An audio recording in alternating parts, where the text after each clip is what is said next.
여러분, 사랑 고백 해보신 적 있습니까?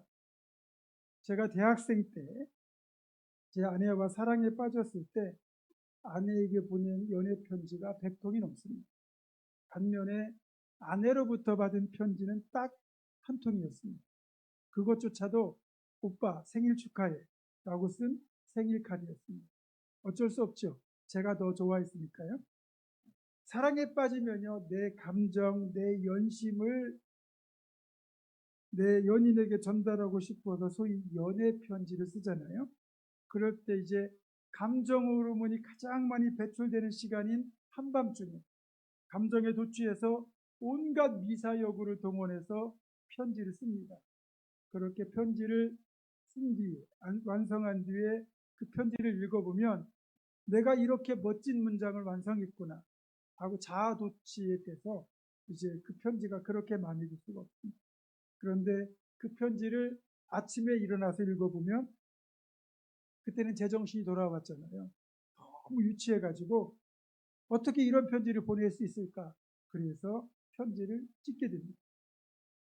지금이야 SNS, 카카오톡, 인스타그램, 다양한 그런 SNS를 이용하여 연락을 주고받는 시대라서 이런 편지 감성을 잘 모르겠지만 70, 80 세대들은 다 이런 경험이 있을 겁니다.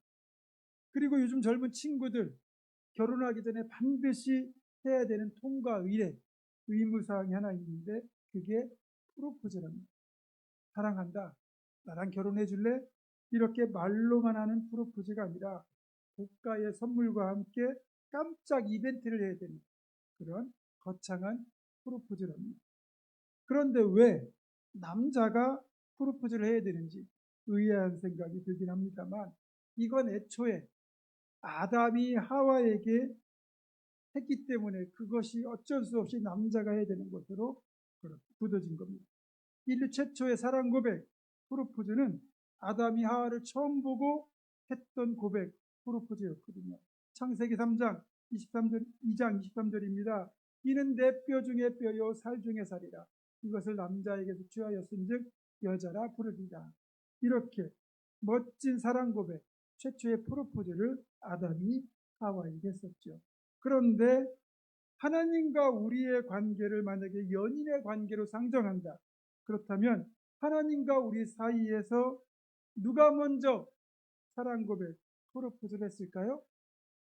당연히 하나님이 먼저 사랑을 고백하시고 우리에게 프로포즈를 하셨습니다. 요한일서 4장 10절입니다.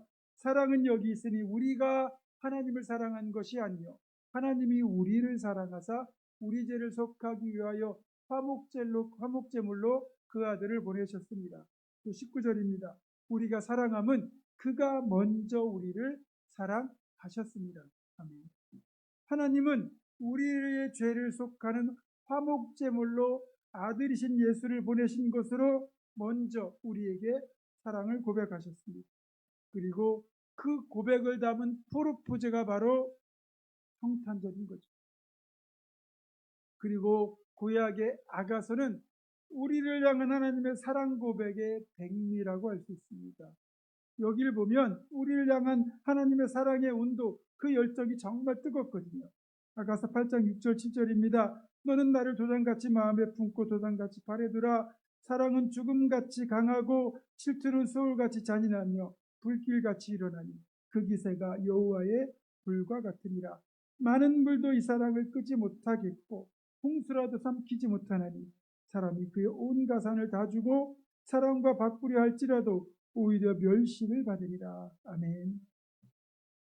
도장같이 마음에 품고 도장같이 팔에 두라는 건 뭐냐면 이 유대인들이 쓰는 도장을 목에 걸고 다니거나 팔에 차고 다녔거든요. 그 얘기인즉슨 목에 건다는 건 내 마음속 심장 가까운 곳에 가장 친밀한 사이가 되고 싶다는 그런 말씀이고, 그리고 정말 어떤 것으로도 그 많은 물로도 끌 수 없는 뜨거운 불 같은 사랑을 우리에게 하나님이 보이고 계신다는 거예요. 이렇게 하나님이 우리를 뜨겁게 사랑하신다는 사실이 분명하다면 그 다음 단계는 우리가 하나님을 사랑하는 것입니다. 그렇다면 하나님을 향한 우리의 사랑은 어떤 형태로 고백될 수 있을까요? 그건 다름 아닌 신앙 고백의 형태로 나타난다는 겁니다. 그래서 신앙인의 신앙 고백은 다름 아닌 하나님을 향한 사랑 고백이라고 할 수 있습니다. 다윗은 오늘 본문 시편 144편 1절과 2절에서 다양한 신앙 고백, 사랑 고백을 하고 있습니다.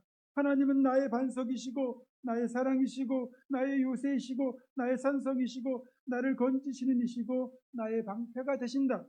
이렇게 정말 다양하고 멋진 신앙 고백으로 하나님을 사랑한다고 고백하고 있습니다.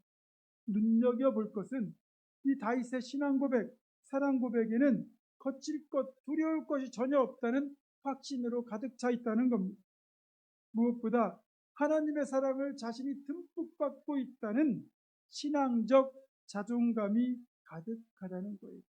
여러분, 실제로 신앙생활하면서 인생을 살아가면서 정말 하나님의 놀라운 손길을 경험한 사람의 특징이 신앙적 자존감이 무척 높다는 겁니다.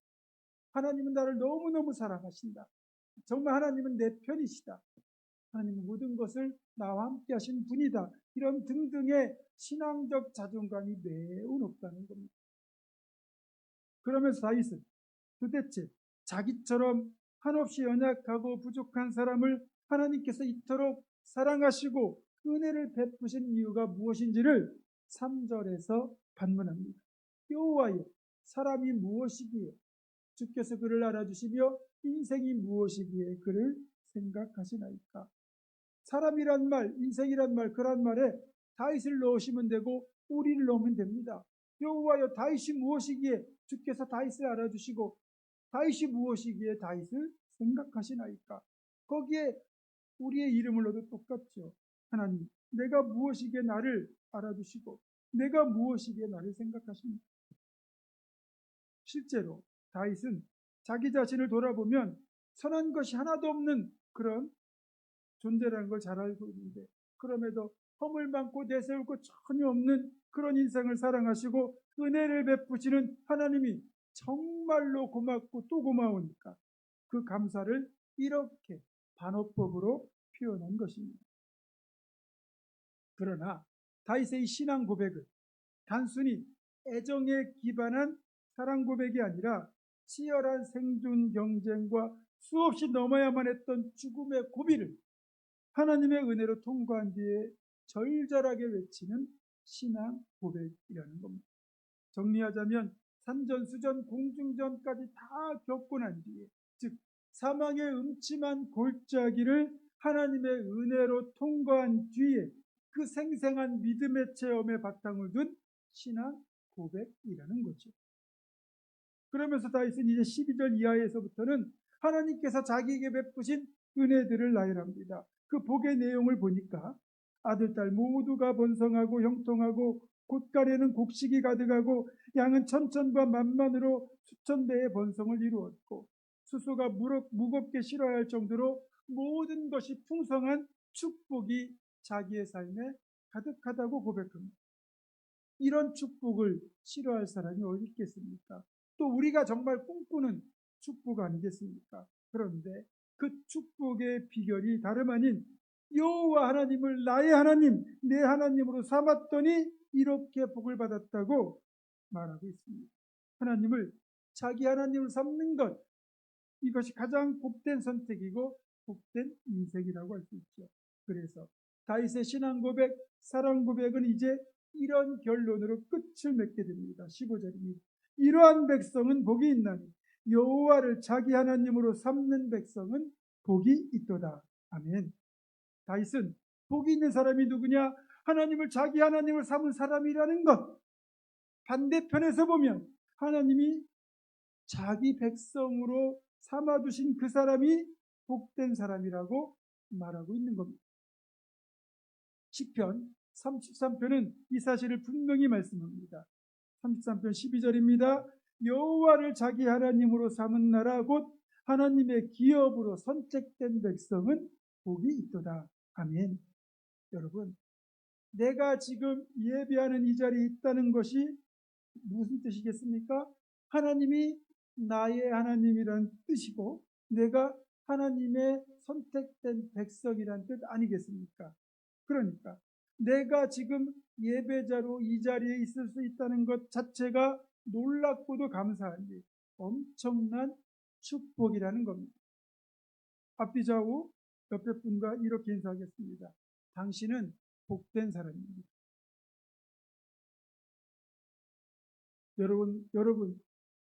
여러분을 포함하여 옆에 계신 분, 앞뒤에 계신 분이 왜 복된 사람입니까? 자기 하나님으로 삼았기 때문이죠. 그래서 오늘은 시편 전체에서 어떤 사람이 복이 있다고 말하는지를 한번 살펴보려고 합니다. 시편 1절과 2절이에요.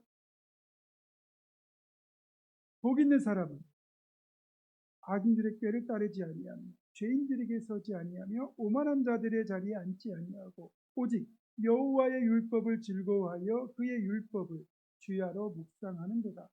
즉 악인들의 꾀를 따르지 않는 사람이 복된 사람이고 죄인들의 길에 서지 않는 사람이 복 있는 사람이고 오만한 자들의 자리에 앉지 않는 사람들이 복 있는 사람이랍니다. 적극적으로 보면 여호와의 율법을 즐거워하여 주야로 묵상하는 사람이 복 있는 사람이라고 분명히 말합니다.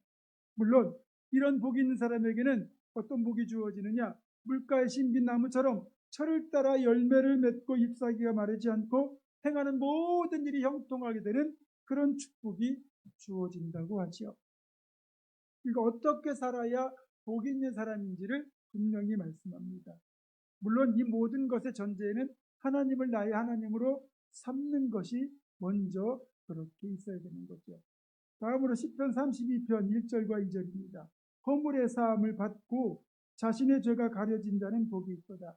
마음에 간사함이 없고 여호와께 정죄를 당하지 아니하는 자는 복이 있도다. 아멘. 자, 누가 복이 있느냐? 허물의 사함을 받고 자신의 죄가 가려진 자가 복이 있다는 겁니다. 여러분, 이게 어떤 뜻이냐면 하나님이 우리의 죄를 들추지 않으신다는 거예요. 우리 허물을 드러내지 않는다는 거예요. 만약에 우리 스스로 우리를 돌아보면 우리가 하나님께 부끄러운 죄를 종종 짓잖아요. 근데 그 죄를 짓는 모습을 하나님은 보고 계시지만 사람들은 몰라요. 그렇기 때문에 우리가 여전히 예뻐 보이고 거룩해 보이고 아름다워 보이는 거거든요. 근데 만약에 우리가 추악한 죄를 짓는 모습을 하나님이 다 드러내신다면 어떻게 되겠습니까? 우리가 나도 내가 싫지만 다른 사람 좋아할 수 있겠습니까? 하나님께서 우리를 그렇게 허물을 감춰주시고 죄를 가려주시기 때문에 우리가 그렇게 당당하게 부끄럽지 않은 모습으로 살아갈 수 있는 거거든요. 그래서 로마서 8장 1절에서는 이렇게 말씀합니다. 그러므로 이제 그리스도 예수 안에 있는 자에게는 결코 정죄함이 없나니. 하나님은 마음에 간사함이 없고 여호와께 정죄를 당하지 않는 자가 복이 있다고 했는데 하나님이 우리를 굳이 정죄를 안 하시는 거예요. 우리 하나님을 나의 하나님으로 삼으면 그렇게 허물도 가려주시고 죄도 가려주시고 정죄도 아니하시는 겁니다. 우리가 이 복을 누리고 있는 겁니다. 또 시편 34편 8절입니다. 너희는 여호와의 선하심을 맛보아할지어다 그에게 피하는 자는 복이 있도다. 40편 4절입니다. 여호와를 의지하고 교만한 자와 의지하는 자, 죄송합니다. 제가 문장을 잘못 옮겼네요. 여호와를 의지하는 자, 그 교만하지 않은 자가 복입니다. 또 내가 주 여호와를 나의 피난처로 삼아 주의 모든 행적을 전파하리. 그러니까 하나님을 피난처로 삼고 하나님께 피하는 자가 복이 있다는 거죠. 여러분, 고난이 닥칠 때, 위험이 닥칠 때, 어려운 일을 만날 때, 마음이 아플 때 우리가 사람에게 피하거나 무작정 숨는 것이 아니라 하나님께 나아가서 그분께 피해야 됩니다. 그래야 하나님이 우리의 방패가 되어주시고 산성이 되셔서 우리를 안전하게 지켜주시고 우리의 눈물을 닦아주시고 우리를 다시 회복시켜 주십니다. 그러니까 힘들고 어려운 일을 만날 때, 마음 아픈 일이 있을 때 하나님께 나아가는 자가 그래서 복이 있는 거예요. 시편 84편 4절 5절입니다. 주의 집에 사는 자들은 복이 있나니 그들이 항상 주를 찬송하리이다. 주께 힘을 얻고 그 마음에 시온의 대로가 있는 자는 복이 있나이다. 아멘. 주의 집에 산다는 건 늘 예배자의 삶을 산다는 걸 말합니다. 그리고 시온의 대로는 어떤 거냐? 예루살렘에 가면 예루살렘 성전을 향하는 큰 길이 그렇게 있습니다. 그러니까 마음의 시온의 대로가 있다는 건 예루살렘 성전으로 예배하러 가는 발걸음을 말하는 것이고, 그 얘기는 예배를 기뻐하는 예배자라는 뜻이죠. 그러니까 누가 복이 있는 사람인가 하면 예배를 기뻐하고 모든 예배마다 참석하는 사람이 복이 있다는 뜻입니다. 2026년도에는 그래서 여러분들이 더 복을 받기 위해서라도 2025년보다 올해보다 내년 예배 횟수가 더 늘어나기를 주님의 이름으로 부탁합니다. 자, 84편 12절입니다. 만군의 여호와여, 주께 의지하는 자는 복이 있나이다. 89편 15절입니다. 즐겁게 소리칠 줄 아는 백성은 복이 있나니 여호와여, 그들이 주의 얼굴빛 안에서 다니리로다. 아멘.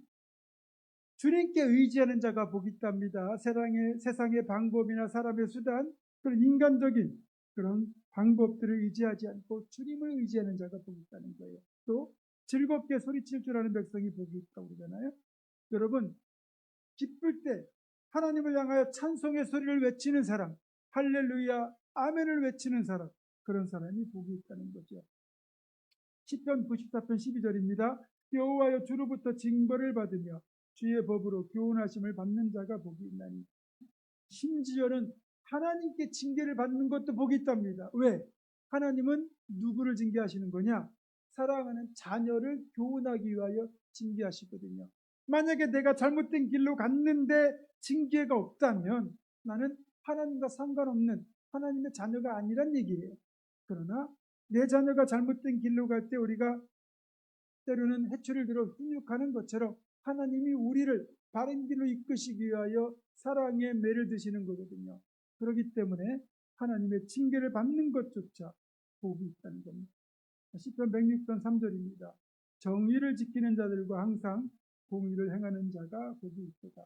자, 정의를 지키고 공의를 행하는 것, 즉 정직하게 살아가고 바른 길로 행하는 것, 그리고 이 시대에 무너져버린 정의와 공의를 회복하기 위하여 애쓰는 것, 그런 것이 복이 있고 그런 사람이 복이 있다고 분명히 말씀합니다. 시편 112편 1절 2절입니다. 할렐루야, 여호와를 경외하며 그의 계명을 크게 즐거워하는 자는 복이 있도다. 그의 후손이 땅에서 강성하며 정직한 자들의 후손에게 복이 있으리로다. 115편 13절입니다. 높은 사람이나 낮은 사람을 막론하고 여호와를 경외하는 자들에게 복을 주시리로다. 128편 1절입니다. 여호와를 경외하며 그의 길을 걷는 자마다 복이 있도다. 아멘. 자, 이 세 구절에서 우리가 공통적으로 발견할 수 있는 게 뭐냐? 여호와를 경외하는 자가 복이 있다는 거예요. 여러분, 여호와를 경외하는 자에게 복을 주신다는 것, 여호와를 경외하는 자가 복을 받는다는 이 사실은 창세기로부터 요한계시록까지 성경 전체를 관통하여 우리에게 가르쳐주는 진리입니다. 그래서 개인이 여호와를 경외하면 개인이 복을 받고, 가정이 여호와를 경외하면 가정이 복을 받고, 공동체가 여호와를 경외하면 그 공동체가 복을 받게 되어 있습니다. 바라기는 우리 부모님과 함께 성도들은 개인뿐만 아니라 가정 전체가 여호와를 경외하여 온 가정이 복을 받는 그런 축복이 있기를 주님의 이름으로 축원합니다. 시편 119편 1절 2절입니다. 행위가 온전하여 여호와의 율법을 따라 행하는 자들은 복이 있으며 여호와의 증거들을 지키고 전심으로 여호와를 구하는 자는 복이 있도다. 146편 5절입니다. 야곱의 하나님을 자기의 도움으로 삼으며 여호와 자기 하나님에게 자기의 소망을 두는 자는 복이 있도다. 아멘. 2026년도 이 말씀 따라 우리가 정말 하나님의 말씀대로 행하고, 그리고 여호와를 구하며 여호와를 우리의 도움으로 알고 여호와 하나님께 소망을 두고 살아간다면 2026년은 약속하신 말씀대로 차고 넘치는 풍성한 축복으로 우리 삶을 하나님이 채워주실 것입니다. 말씀을 정리합니다. 다윗은 늘 전쟁을 치른 것 같은 치열한 삶을 살아냈습니다. 그럼에도 그런 다윗을 지키시고 인도하시고 동행, 보호, 인도하심을 통해 사망의 음침한 골짜기를 통과하게 하셨고, 그렇게 그런 인생의 사망의 음침한 골짜기를 다 통과한 뒤 다윗은 하나님을 향한 신앙 고백과 더불어 하나님이 나의 하나님이시기에 내 삶이 복된 삶이었노라고 그렇게 결론을 맺고 있습니다. 마찬가지로 우리가 지나온 시간들, 특히 2025년도 한 해를 치열하게 살아야 했던 우리 역시 우리의 마지막 주일을 맞이한 지금 우리에게 베푸셨던 하나님의 은혜를 떠올리며 믿음으로 드려야 하는 신앙 고백 역시 하나님께서 여기까지 도우셨다는 고백이 되어야 합니다. 그러면서 무엇보다 우리가 드릴 수 있는 복의 비결은 하나님을 나의 하나님으로 삼는 것임을 기억하며 새롭게 맞이할 2026년은 하나님을 온전히 경외하며 복되게 살아가는 우리가 되기를 주님의 이름으로 축원합니다. 기도하겠습니다.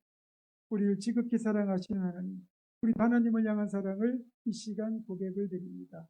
한 사람도 빠짐없이 하나님을 나의 하나님 삼고 살아가며 한 가족도 빠짐없이 하나님을 우리 가정이 하나님을 섬기고 살아가는 복된 가정 다 되게 하여 주시옵소서.